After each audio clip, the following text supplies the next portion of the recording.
speech and sound like the man who wished he was leading the country for the last 2 years.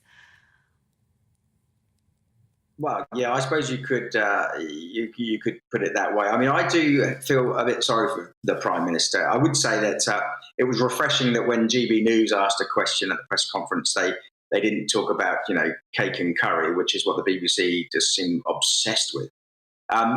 Yeah, it does sound a bit like that, and I think it needed to. He needs a bit of a reset, doesn't he? You know, he's just had this bruising vote of confidence issue, and he needs to lay out what he stands for and what he's going to do going forward. And I think he did that really well today, actually. He didn't really announce many sort of hard policies, more direction of travel, more overarching ideology, as much as I could tell. But what elements of that do you think are going to be the most pivotal, the most vital to really turn his time in government around now and start putting the country on a secure, even footing? Well, I think that we've got to demonstrate to people that we're on their side. And I think that 40 years ago, when Margaret Thatcher introduced the right to buy, that's exactly what that policy did. And to extend it now to people living in housing association houses, not as a voluntary scheme, as we've seen in the past, but as a scheme that now will be mandated, is fantastic. And if people can buy their own homes, they just have so much more, invested in it, not just their money, but everything about it. To own your own home is something really, really important. And what was wrong last time was selling off homes and not building in their place. This is not going to happen this time. And housing associations should, and will, I'm sure, build, a lot of the development companies now in their own right, will build more houses with the proceeds of selling. So if you're going to sell one and build one, you're going to start helping with the problem of not enough homes, and you also give people a right to buy their home that they live in currently. So I think that really is pivotal. He spent a very long time building up how difficult it is for people to get on the housing ladder, how tough it's been for first-time buyers. He said that, in fact, the price of property has gone up enormously in the last year, but a lot of that has been due to he took stamp duty, or Rishi Sunak took stamp duty off during the pandemic. But all that did is push property prices up and enabled those who already had homes to buy bigger homes and made things even more difficult for first-time buyers. Today, he turned around and said that he would do a mortgage market review. Why doesn't he just take off stamp duty for first-time buyers?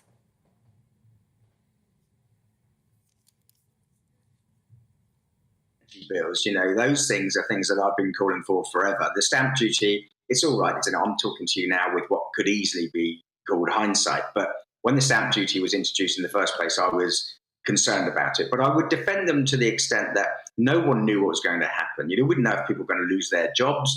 We didn't know if that was going to result in people not being able to pay their mortgages. All those sorts of things that we thought could be much, much worse during the pandemic and weren't. Lots of people remained employed throughout the pandemic, and we've got more people into work now than we did prior to the pandemic.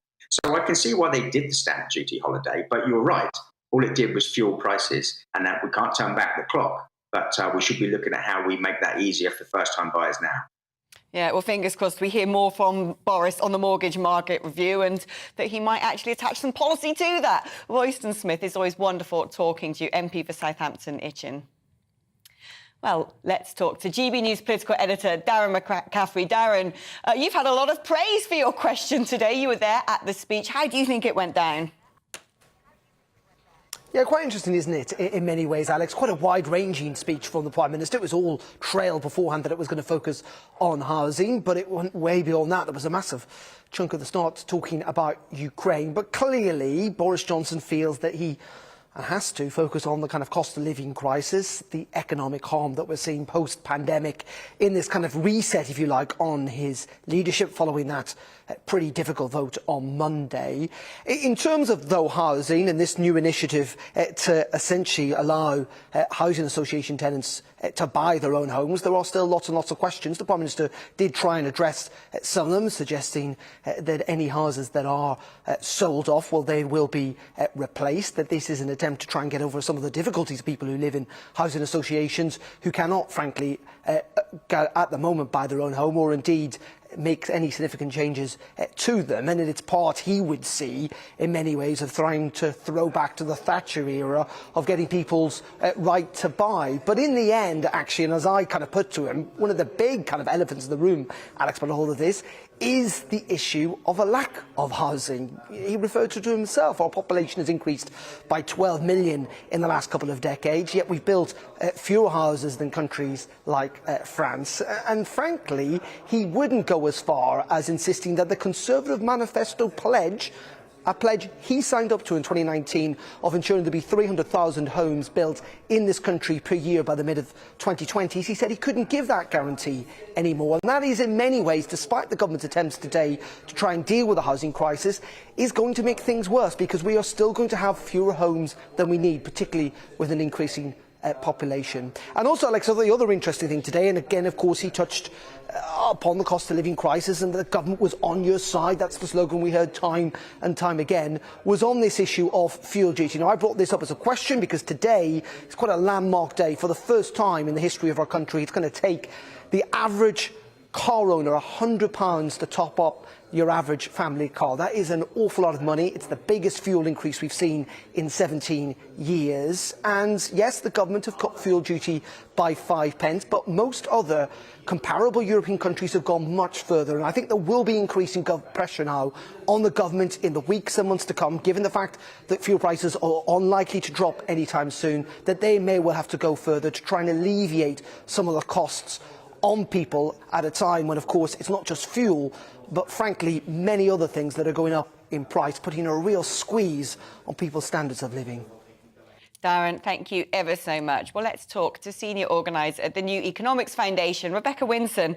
Rebecca, I feel like that speech was a bit like a bar of soap in the shower. I spent a whole hour trying to chase around a particular thing. What was it that he was trying to give us? What was your take of it? I mean, I think, to be quite honest with you, it made me quite angry. I spend a lot of time as an organiser on the ground with people who really need social homes, who really need affordable homes, who really need security of tenure. There are huge problems with housing in this country, and that speech did not, to me, offer any sort of help to any of those people. This seems to be Johnson throwing policy around to distract us from the no confidence vote. And to be quite honest, I think it's absolutely unforgivable that his attitude to the housing crisis is to use it as a political football rather than as a problem that really needs someone to get to grips with it. And so, I mean, what is it? Is it the fact that he hasn't really talked in numbers about the amount of homes that are going to be built? He has said that, you know, he wants to bring back right to buy in a big way. What is it that you wanted him to give in that speech? I mean, fundamentally, the solution to the housing crisis is really simple. A few of the people you've had on over the last quarter of an hour have said as much. We need to build more social homes. We should be prioritising security and affordability. That's what everyone wants. That's what we all want. We all want homes where we can put down roots. We all want homes that we can afford to live in. And we can achieve that through lots of different policies. We could achieve that through rent controls in the private rental sector, but fundamentally, long term, to solve the housing crisis, we need to buy more social homes, not sell off the ones we've lost. And I think the fact that the sort of right to buy policy is being dragged out of 1980 and extended is incredibly damaging. We've done a lot of work at the New Economics Foundation looking into this, and right to buy fundamentally has been one of the drivers of the housing crisis, arguably, and extending it to housing association properties as well is potentially really dangerous.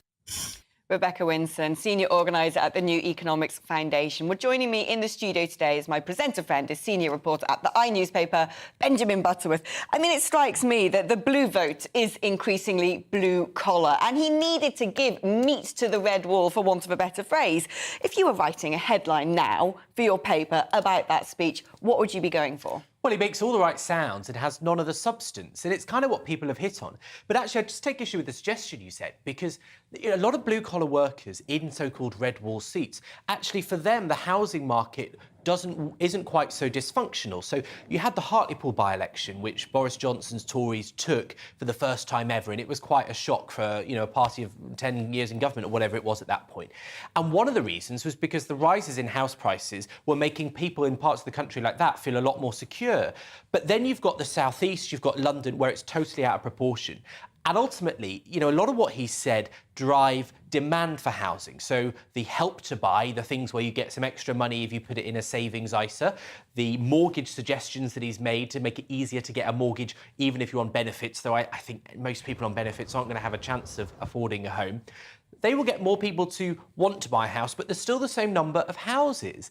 And so for me, I think you need to change the planning rules. So the truth is, and it's a hard truth, but this country is full of people who don't want new developments near them, who don't want existing houses expanded. And so long as a couple of people, NIMBYs I'd call them, not in my backyards, so long as they can sit there and block any new developments, then you're going to have a generation of people, my generation, unable to buy a home. I hear you, Benjamin. I'm in that generation too, and I feel the pain living in London. Benjamin Butterworth will talk to you a bit later in the programme. You're with GB News on TV and radio. Coming up, a review suggests the smoking age should rise year by year. But what difference would that make? Time for a short break now.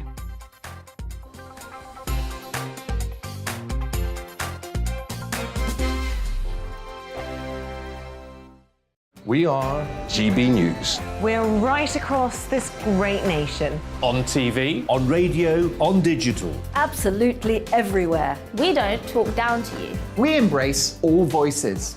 With honest and civilised conversation. We're not part of the establishment. We're one of you. And we're only getting started. Join us on GB News, the People's Channel. Britain's news channel.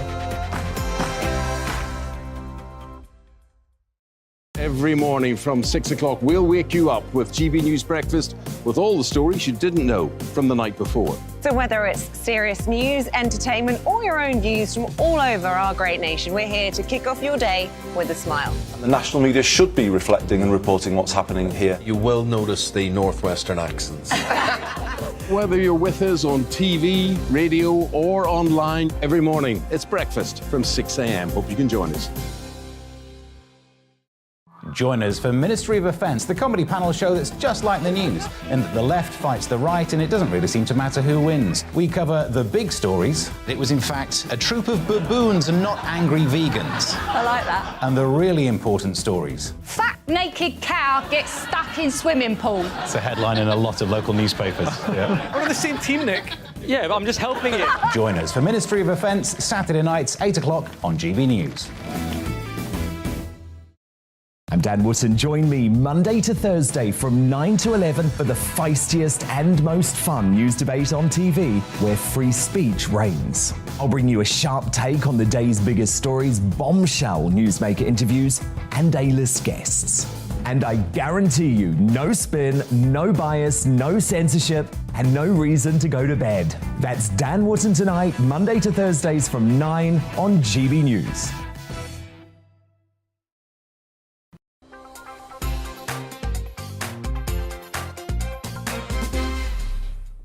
Smoking. If you do it, you feel constantly persecuted. If you don't, you probably despise it. The smell, the skiving, the spluttering downdraft from the contents of someone's filthy lungs. Well, the government wants the country to be smoke-free by 2030. But rather than just upping taxes until it's cheaper to buy new lungs from China and forcing smokers to huddle like sodden meerkats on street corners, it's now planning to lift the legal age for buying fags year on year. Now, whether you agree with that move or vehemently oppose it, it seems to me there are now bigger public health crises the government aren't really touching. While all the grisly pictures of exploded esophagi and globs of cottage cheese leaching out of arteries has actually seen the number of young smokers fall significantly. They're more likely going to be trying to change gender or eating so much takeaway they explode or be researching dodgy surgery in Turkey. Well, joining us now to discuss this is Simon Clarke, who's the director at Forest, which is a smokers' rights group. Simon, what do you make of all of this? Hello, Alex. Well, the message of today's report, should it be adopted by government, which I hope it won't be, is that England is no longer a liberal or tolerant society. And we're living in a world where adults can increasingly expect to be infantilized with all these rules and regulations dictating how they live their lives. 15 years ago, the legal age of sale of tobacco was increased from 16 to 18, and we supported that because it seemed completely logical to bring tobacco into line with alcohol. And of course, at 18, you are legally an adult. And that's the crucial point. You are an adult. You might be a young adult, but you're still an adult. Now, when my children, who are now in their 20s, when they were 18, they were well aware of the health risks of smoking because it had been drummed into them from a very early age at school. Once they became 18, it was their choice. Now, one ended up smoking, the other didn't. Other people make similar choices. And as you said earlier, smoking rates have been falling for decades. They're currently at their lowest ever level across all age groups. So this is not some national crisis we're going through. Smoking rates will continue to fall over the next decade, but it doesn't need the government to intervene like this, because it will happen naturally. Particularly now we've got e-cigarettes and other reduced risk products. Smokers will increasingly choose to quit or switch to vaping, which is absolutely fine. The great thing about e-cigarettes is they offer choice, and it empowers smokers to make that choice. What we don't need is government introducing yet more legislation which is designed to bully, coerce, and force adults to quit a habit many of them enjoy. I'm glad you brought up vaping, because there's been a big debate about this lately, and whether all the sort of lovely fruity flavours and the promise that it's not dangerous at all can hook youngsters into nicotine addiction, and does actually potentially have its own quite severe health repercussions. What's your position on that? I mean, should young teenagers at school be allowed to be buying vapes? No, I mean, I think vaping, like smoking, should be limited to adults. But let's put it like this. If you were a parent of a 16-year-old child, would you prefer that they were vaping or smoking? I suspect most, given that sort of choice, would far prefer they were vaping, because the evidence at the moment, and there's a substantial amount of evidence out there, suggests that vaping is substantially less harmful than smoking, if indeed it's harmful at all. Yes, it may be addictive, but addiction doesn't kill you. It's what's it's all the chemicals and so on. But that doesn't take away from the fact that everybody knows about the health risks of smoking. And if people still choose to smoke, and a lot of smokers have tried vaping, but they prefer to smoke, they get more pleasure from it. And if they make that decision, if it's their decision, it's got nothing whatsoever to do with government, because it doesn't affect non-smokers. We now have the smoking ban, which has been in force again for 15 years. You can't smoke in any enclosed public place. Because that's not good enough for the anti-smoking lobby, they now want to extend the smoking ban to outdoor places where they're not putting any non-smokers' health at risk whatsoever. So I do think people have got to stand up, including non-smokers, and say enough is enough. Because if they're going to raise the age at which you can buy tobacco, you can be sure they'll be thinking about doing the same with alcohol in the future. Simon Clark, the director of Forest, a pro-smoking lobby group there. You're with GB News on TV and DAB radio. Coming up, we'll be talking to the mother of 12-year-old Archie Battersbee about the legal battle over her little boy's life. Now, though, it's time for a check on the news headlines.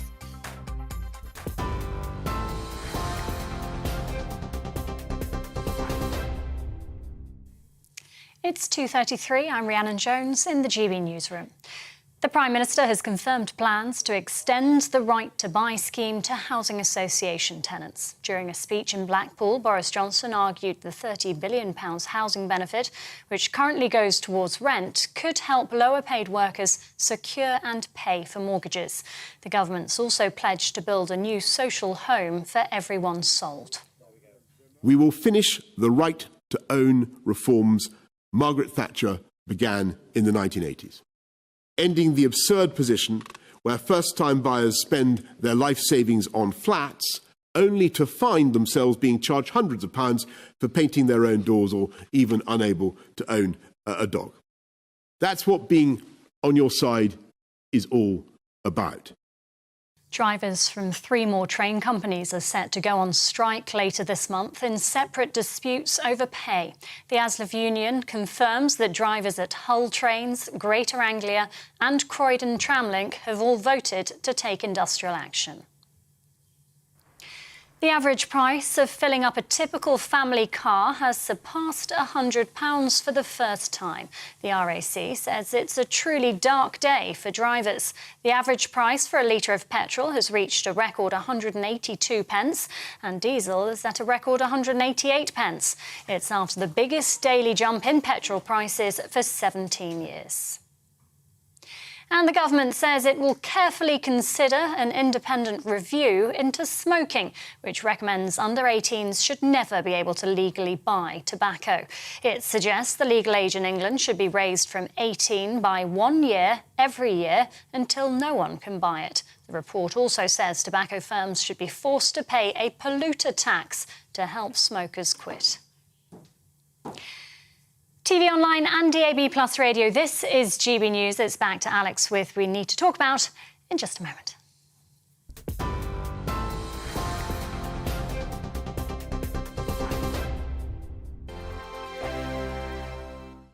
We are GB News. We're right across this great nation. On TV, on radio, on digital. Absolutely everywhere. We don't talk down to you. we embrace all voices. With honest and civilised conversation. We're not part of the establishment. We're one of you. And we're only getting started.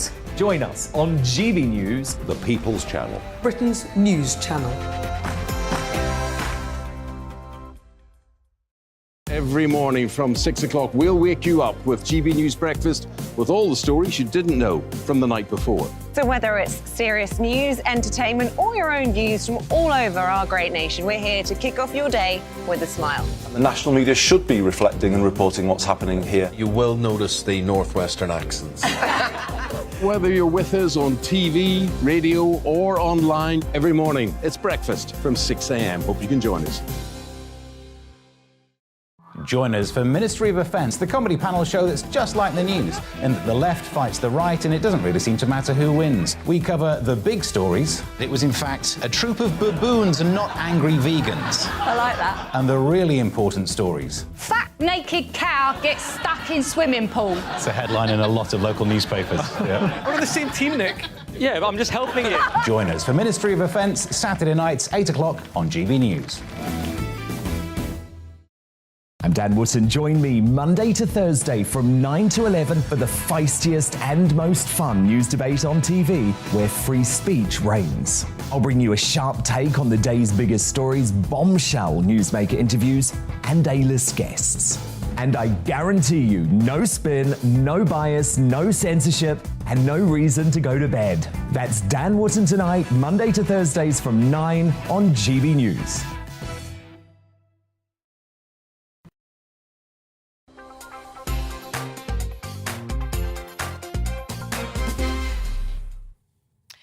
What parent would want to let go of a child?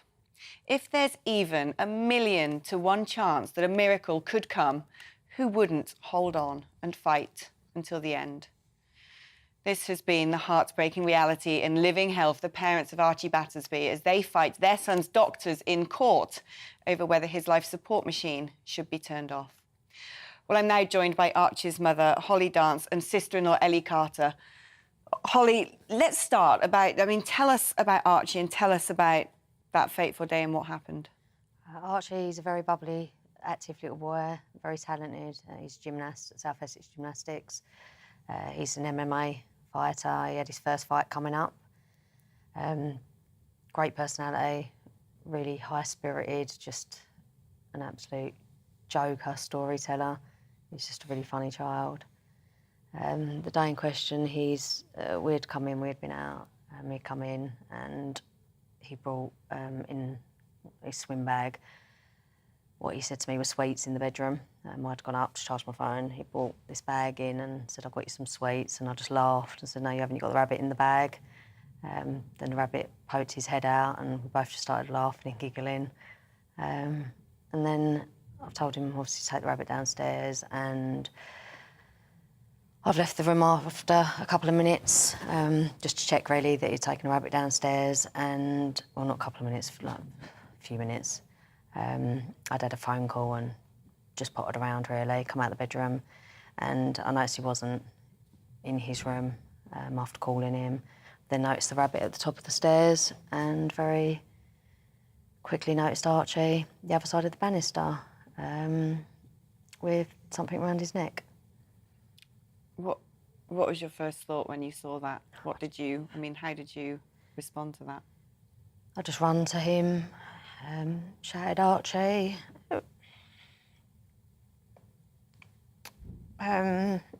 His lips had drained of colour a bit. Weren't purple, but they're drained of colour. He was warm. Part of me actually thought he was still, that he was joking. Tried to get it off. It was under his chin and around the back of his neck. Tried to get it off of him. So I'm lifting with one arm, trying to pull the thing over his head. Couldn't do it. So I've moved it forward, run out the house screaming for help. There was nobody there. Run straight back upstairs, ended up snapping it, and when I snapped it, he become like a dead weight, really, and fell to the bottom of the hallway. I've then run outside again, help, screaming for help. The door was open, screaming for help. My neighbour walked around the corner, and I immediately started performing CPR on Archie. He did breathe. Breath come out of his mouth, the sound of breath come out of his mouth. I carried on. My next door neighbour was on the phone, like 999 call. He was on the phone. And I just carried on CPR, and then Joe took over. And then the ambulance arrived. So the ambulance comes, Archie gets taken to hospital. Yeah, Southend Hospital. And not long after, he's then transferred, isn't he? No, it's quite a while after. About 3 hours, I think it took. They sent a team from the Royal London to pick him up and then bring him back to the Royal London. I think we got to the Royal London at midnight, so it was actually quite some hours. And up until this point, what sort of things have the doctors been telling you? It was quite positive at first. The CT scan showed blood flow, and his eyes were reactive, and they were sort of discussing the possibility of an operation, a decompressive craniotomy, and then we just kind of. And he was making attempts. He was breathing on his own. They put him into neuroprotection to prevent any further, brain activity causing obviously damage. And then we got to the Royal London, and she come in within about 10 minutes and said he's probably not going to survive, which obviously I don't really understand why Southend would send him there to die. It just didn't make any sense, really. And I don't believe Southend did send him there for that reason. So Archie was put on life support. Yes. He's been on for 5 weeks now. And 8 weeks. 8 weeks. And they are now saying that it's time that he was taken off life support, that he doesn't have chances. And you have strong conviction that that is not the case. Yes. I don't believe it's long enough. It's like 8 weeks, it's a brain injury. I've been talking to nurses recently with COVID patients that have been on life support for 3 months, 6 months at a time. They're put onto a ventilator and put into an induced coma. This is a little boy with a brain injury. Why is he only getting this short amount of time? And you have had backing from other doctors who have said they disagree with that verdict. They disagree that there is no hope. A doctor from the USA, he gave evidence in court. Yeah, he testified to say that. He's got a 37-page CV. Very impressive. He said that there was a case in Canada of a girl in a very similar position because they've depicted Archie as deteriorating, and that's just simply not the case. And similarly with this girl in Canada, they said that she was deteriorating and it was a sign of brain death, and they moved her to a different hospital where there was a religious exemption law, and it turned out she was just severely malnourished, and all of that deterioration was reversed, and she started responding to commands, which Archie's been taken off of feed for sometimes a week at a time. Right. And so he's not getting his nutrition. Yeah. So you have the support of a doctor from America who is helping you, backing you up. What other support do you have? What other support do you need? Any hospital over here would be brilliant, amazing, that would possibly take Archie and just give him time. You know, without this hospital was very rushed to end it and get him off the ventilator. You know, there's been no time for healing or recovery. We've got a petition out there as well that if everyone could sign and share would just make the world of difference. We've got a GoFundMe page for medical treatment because unfortunately it's unlikely that the NHS are going to be willing to take Archie. So if there's a single hospital in the entire world that would even give Archie a chance, then we're willing to take that chance. We'd like to take it. Yeah, we're just begging people to help get the word out there and spread the message, really. As a mother, there's no parent in the world would give up, and you just want more time. Definitely, I want more time. I mean, just finally, there's been a video, circulated video that you've taken of Archie gripping onto your hand. I've got loads of those videos now. I think the one that maybe Ella sent you is Archie holding the three fingers. I've got one of him squeezing two, where you can see my fingers are bright red and his knuckles are white, where he's squeezing. It's clearly not a reflex. And I'm shaking my hand very, very vigorously on that one, and he's still holding on. I don't know what to say. Holly, Ella, it's an incredible battle that you're fighting. The nation's hearts are with you, I'm sure, and I really hope someone watching today can answer your call for help. Thank you. It's an extremely moving story. Well, we have got a statement from Barts Health NHS Trust. Their spokesperson said this is an incredibly sad case, and our thoughts and sympathies are with Archie's family at this time. We await the court's decision. Well, do you own a car? Soon, it might help to also own an oil refinery too. Given the price of petrol is now so inflated, you will soon need to sell your car before you can refill it. Just the other day, bimbling down to the south coast, I said to my other half, see, we should do this more often. For 50 quid on a tank of petrol, we can escape the horrors of the big smoke and actually find some English stuff. You can tell I hadn't driven my car for quite a while. Well, for people who actually really do need to drive for reasons other than fleeing the dystopian wasteland formerly known as London, the eye-watering prices are no laughing matter.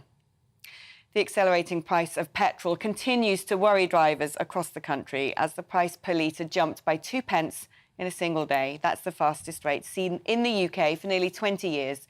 Our East Midlands reporter Will Hollis joins us from Nottingham. Will, what's the situation where you are? Good afternoon. Yeah, a lot of numbers coming your way right now, Alex. Right now it's £1.89 at this particular Texaco garage for a litre of unleaded petrol. That's the Texaco garage on Daleside Road here in Nottingham. In other parts of the country though, particularly on motorways, you are looking at around £2 and 2 pence for a litre of petrol. Obviously it's a little bit more for diesel. Prices on motorways like the M1, like the A1, big roads that run through the centre of the country, particularly in this part of the East Midlands where lots of people travelling down to London, they might take those roads. You're going to pay a little bit more, of course, for diesel. Why is this all happening? Of course, it's a story that we've been telling a lot in the news recently. Cost of living, everything to do with Ukraine, the effects of wholesale prices on petrol. It's really causing a lot of problems for a lot of people that A, need to use their car to get their family around, or B, use it for work. Obviously a lot of white vans going past here where we are, this very busy intersection here in Nottingham, lots of diesel guzzling white vans going into the industrial estate, so lots of people are going to be really feeling these problems. £2, as I said, for a litre, but the other big number that we're talking about is of course that £100 simply to fill up a tank of a family-sized car. That's 55 litres, and that's not even on the £2 level. That's when you're looking at £1.82, which is the average price now for a single litre wherever you are in the country. Of course, this one here, £1.89. If you look at price comparison websites like petrol prices, you are going to find the cheaper options. I think a lot of people are going to be looking a lot more because they simply can't afford to keep going for whenever they need petrol, just finding the nearest one. If you are on Daleside Road, maybe because you are going towards the M1, you are going to see those prices change as you do get closer and get onto the M1. So I'm sure a lot of people that are passing me right now, they might be saying, hey, Will, is it worth picking up my petrol here? And I think a lot of people are going to be considering doing that. We spoke about that £2 level on the M1, on the A1, on motorways. Petrol prices reckon that there's about 50 places right now that are charging around £2 for the litre of petrol. Here it is a little bit less, but a lot of people are wondering just when that might happen here too. Well, Ben, what are your thoughts on this? I mean, people keep pointing at war in Ukraine, but the government could be doing more, couldn't they? Quite frankly. Yeah, I mean, the rise comes from supply and demand issues that we're having that are pretty fundamental and are affecting every country. But if you look at, your political editor Darren McCaffrey mentioned earlier that while we've had a 5p cut, Germany has had a 25p cut in the tax side of things. So, on each pound, you've got 29 pence of it is fuel duty, 17% is VAT. So that's 46% there that is going into the state. So clearly there's room for them to do that. But then on the other hand, look at what other countries, Germany again, they've introduced a new €9 train ticket to get a lot of people to have a cheap way to get around. Now, there are big chunks of the country, particularly rural parts, where trains don't operate and even buses have been cut, the number of services to make those possible. But I think that would at least help for a group of people to get people out of their cars and to have a cheap option. And for everyone else, I think, maybe the tax situation is probably the only way around it. Benjamin, thank you. Well, if, like us, you work in a place with a communal kitchen, the fastest way to get to the coffee machine, even if it does mean making mortal enemies, is reheating last night's fish curry in the microwave. It seems whatever I bring in upsets the olfactory sensitivities of my producers, who are trying to ban my egg salads and my cod kormas. Thank heavens they haven't invented smell-o-vision yet. Lily-livered, venal, self-interested, hypocritical charlatans. All those Tories who claim to want to shore up UK security, stop the insane escalation in fuel prices and level up the country, who then write huffy letters about what's desperately needed to be done happening in their own constituencies. Discreet yet vital drilling for much-needed gas due to take place in Surrey is being snottily protested by Jeremy Hunt, despite it only covering the area of a couple of football pitches in a county that's got more land for golf courses than homes, and with enough green belts to solve the country's housing shortage multiple times over. The man, who has hardly made it a secret he still wants to be PM, has written to Levelling Up Secretary Michael Gove to plead that it doesn't happen in his own backyard, lest it ruins his ambitions, no doubt. So, Mr. Gove surely told him to do one, right? Nope. He recused himself because his constituency is also up the road. So much for levelling up.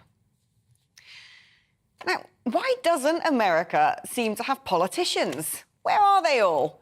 How come the last presidential election was between an impossibly creosoted celebrity mogul and Mungo Man, alongside the weirdest campaign of all, Yay 2020, as Kanye's then-wife was busting American women out of Alcatraz? Now, Matthew can't say his name, has put down his bongos, thrown on some clothes and told the nation to do something to stop kids being shot. And everyone's gone wild about him being the next president. Nobody's saying he didn't look the part and didn't give a brilliant speech. But come 2024, the list of would-be leaders of the free world would read like an invite list to Oprah's Montecito hoedown. Now, someone with real integrity is our future king. No at-home with the Cambridges nonsense from Wills or sit-down interviews in multi-million-dollar mansions to complain that daddy has cut him off. No, he's been randomly spotted flogging the big issue, and Kensington Palace refuses to comment. The same national hero bedded down in a sleeping bag behind some wheelie bins on a below-freezing night, almost getting churned up by a road sweeper back in 2009. Yet all that exists of that amazing night is a grainy photograph. Were it not for the member of public who recognised Wills in his red cap and big issue tabard, we may never have known. Ben, got thoughts on any of those offerings? Well, I mean, I'm impressed by Prince William selling the big issue, and everyone should get the big issue. I often have the best chats with the vendors. They are the loveliest people, almost without exception, in my experience. But I suspect it wasn't an accident that Prince William was photographed. I think it was an exclusive in the Sun newspaper today. And, you know, even if the palace doesn't comment, I suspect that he wanted that story to get out. But, you know, I'd rather that than the ones in California that just seem to hate the people that gave them the fame that they live off. And on my point that it seems that America just, it has had a history of turning to celebrity to run the country, from Ronald Reagan to the Terminator. Meghan Markle is someone who's been put in the frame to be a future president. Exactly, and she never became a British citizen. She's only ever been a US citizen, so she is eligible for the office. I don't think Meghan Markle would be a good president. Look, being president isn't a performance, and that seems to be where we're at. You know, some people would want the McConnell guy, other ones would want Donald Trump, but they are clearly not right for the job because they are performers. None of them are Ronald Reagan, who maybe had both of that. And I think we're in a dodgy place where you start to think what you watched on Netflix is more like what qualifies you for making decisions about the basics of Americans' lives and arguably lots of our lives than the actual hard work. You know what? Dare I say, I'd rather Gordon Brown or Theresa May than some celebrity any day. Yeah, I couldn't agree with you more, Benjamin. It's been lovely having you here. We'll definitely have you back on again. The one and only Benjamin Butterworth in that lovely eye-catching suit. That's all I've got time for. Join me again, same time, same place. But we need to talk about tomorrow, 2 o'clock. That's all from me, though. Coming up next, it's Darren. First of all, time for the weather forecast. Bye-bye. Hello again, I'm Aidan McGibbon from the Met Office. Dry and bright in the east with some sunshine, cloudier further west with some rain. Not a huge amount of rain. The weather front that's moving into the west is a relatively weak feature, but it is attached to an area of low pressure which is relatively deep for the time of year. We don't often see lows like this in early June, and it will bring some windy weather later Thursday and through the next couple of days. But for the time being, light winds, sunny spells in the east of England. Central and eastern Scotland also largely dry and bright. Just a few showers for Aberdeenshire, Caithness and Sutherland. Cloudier skies for western England, Wales and the far west of Scotland with some outbreaks of rain, mostly on the light side. Clearing from Northern Ireland, warming up here and warm in the east, 21 to 23 Celsius. But where we've got the cloud and rain, more like mid to high teens. The rain moves east and then generally just peters out overnight, although there could still be a few drizzly showers affecting the south and southeast of England, 1 or 2 showers further west and northwest as well. But with a increased breeze, well, temperatures will stay up. Teens for many and a mild night to come with the cloud and the breeze towards the southeast, 16 Celsius as we begin things on Friday. Friday starts off bright enough with still 1 or 2 showers for the far southeast, but increasingly the showers become focused across Scotland and Northern Ireland. Some heavy downpours here and an